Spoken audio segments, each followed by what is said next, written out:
ইউনূস সাহেবের লোম টাচ করতে পারতেছে না কেউ। বাংলাদেশে ইউনূস সাহেবের লোম টাচ করার কোনো লোক নাই। শেখ হাসিনার সরাইলে কি সাংবিধানিক সংকট হয় না? আপনি এখানে সাংবিধানিক সংকট হয়ে গেল। সিন্ডিকেটের কথা বলছেন আপা, গত 16 বছর যাবৎ সিন্ডিকেট কারা লালন করছে? আওয়ামী লীগ পতিত সরকার। মুন্সি সাহেব, উনি টিপু মুন্সি, উনি বলতেন যে সিন্ডিকেট আমরা কিছু করতে পারতেছি না, পরিষ্কার বলছে। আচ্ছা, প্রশ্ন হচ্ছে সেই আওয়ামী লীগ যখন পতিত হইল, আমি নিশ্চিত করে বলতে পারি সেই সমস্ত জায়গাগুলো খালি হয়ে গেছে। চাঁদাবাজি বলেন, সিন্ডিকেট বলেন, কিন্তু সেই শূন্যস্থান পূরণ করেছে কারা? This is my question. খালি নাই, পূরণ করেছে কারা? যারা শক্তিধর নিশ্চয় তারা।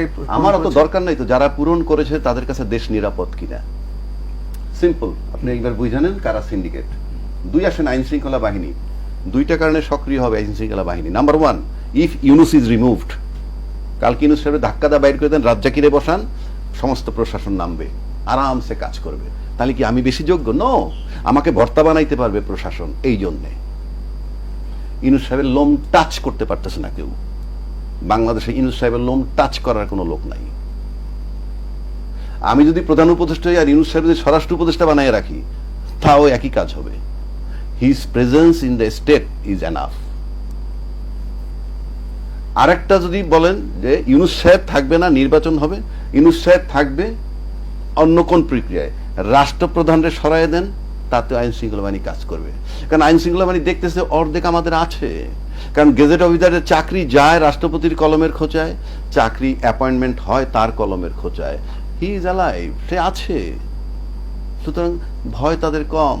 আপনি চাকরিচ্যুত করতে পারতেছেন না, স্বাক্ষরটা কিন্তু রাষ্ট্রপতি করবে। এবং আমরা অতীত দেখছি যখন মাঠে মার্শাল মানে আর্মি নামে, তারপরে কাজ হয় না। This is first time.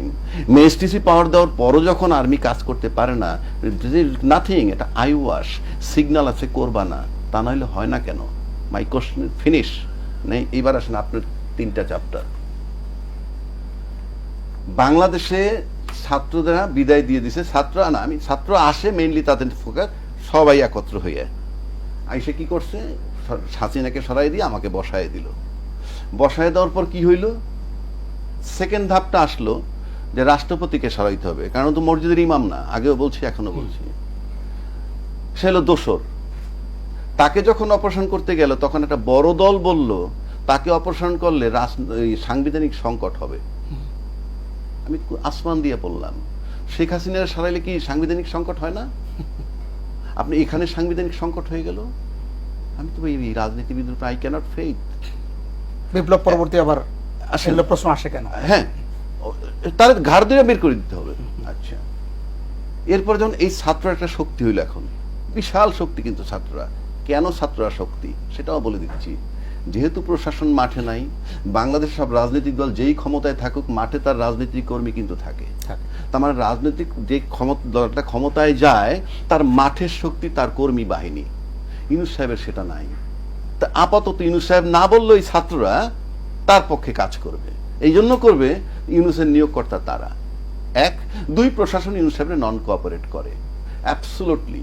Sheikh Hasina overseas বৈশা যখন বলছে 2 মাসে ফেলে দিব, পুলিশের উপর একটা আস্থা আসছিল পুলিশের, আমাদের উনি ফেরত আসতেছেন। 7 মাস পার হওয়ার পর কিন্তু পুলিশ কিছু নামতেছে মাঠে। হায় রে আল্লাহ, এ তো মহামিক মুসিবত, 2 মাসে তো কিছুই হয় নাই। তারপরে 25 তারিখে যে সেনাপ্রধান ভাষণ দিল, আমি মনে করি নতুন দল গঠন করার ব্যাপারে সেনাবাহিনীটা অনুপ্রেরণা হিসেবে ছাত্রদের নেওয়া উচিত। লং রানে বলবে আপনার কথায় আমরা এই দল গঠন করছি। কেন? আপনি বলছেন স্বাধীনতা সার্বভৌমত্ব বিপন্ন হতে পারে, এবং বলছেন যে আপনার কিছু করার থাকবে না। তো আপনি যখন কিছু করার থাকবে না, তখন আমার সমাজ গড়ে তুলতে হবে।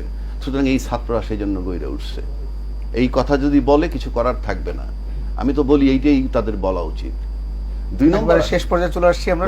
2 নম্বর আসেন, এখন বলছেন কারা কারা সংস্কার চায়, কারা কারা স্থানীয় নির্বাচন আগে চায়, কারা বিচার আগে চায়। ত্রিমুখী লড়াই হবে। এই ত্রিমুখী লড়াই কারণে আপনি ইউনূস সাহেব দেখবেন আজকে বিএনপির কথা বলছে, নির্বাচন হয়তো সংসদটাই আগে দিবে। কিন্তু এই ছাত্ররা যদি না মানে, আপনি কি করবেন? রাজনৈতিক অধিকার তার। কারণ আমি এই ছাত্র দল করব তা না, আমি মানসিকভাবে তাদেরকে সাপোর্ট করি। এই কারণে একটা ফ্যাসিস্ট সরকারের বিরুদ্ধে একটা রাজনৈতিক শক্তি দাঁড়াইছে। এছাড়া এক্সিস্টিং কোনো দলকে আমি সেভাবে দেখি নাই। সব দলের একত্র উচিত ছিল একটা জায়গায়, যে শেখ হাসিনার এবং ওই স্বৈরাচারের বিচারটা অন্তত করো। সেই একটা জায়গায় যদি একমত হইতো, এই ছাত্র দল গঠন করতে নাও পারতো।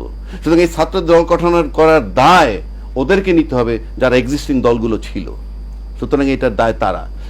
এখন ইউনূস সাহেব যদি নির্বাচন দেয়, আমি মোটামুটি নিশ্চিত নির্বাচন হওয়ার সম্ভাবনা খুবই কম, কারণ তিনটা ফোর্স প্যারালালি চলবে। ছাত্রদের একটা ফোর্স, এই রাজনীতিবিদদের একটা ফোর্স, পাশাপাশি আপনি যদি মনে করেন মাঠে যে আইন শৃঙ্খলা বাহিনী নাই, সেখানে সেনাবাহিনী তার প্রধান, উনি একটা রেজিমেন্টেড ফোর্স, উনি একটা শক্তি। ওনার Of course. এই তিনটা সমন্বয় না হওয়া পর্যন্ত আপনি বাংলাদেশের নির্বাচন অনিশ্চিত।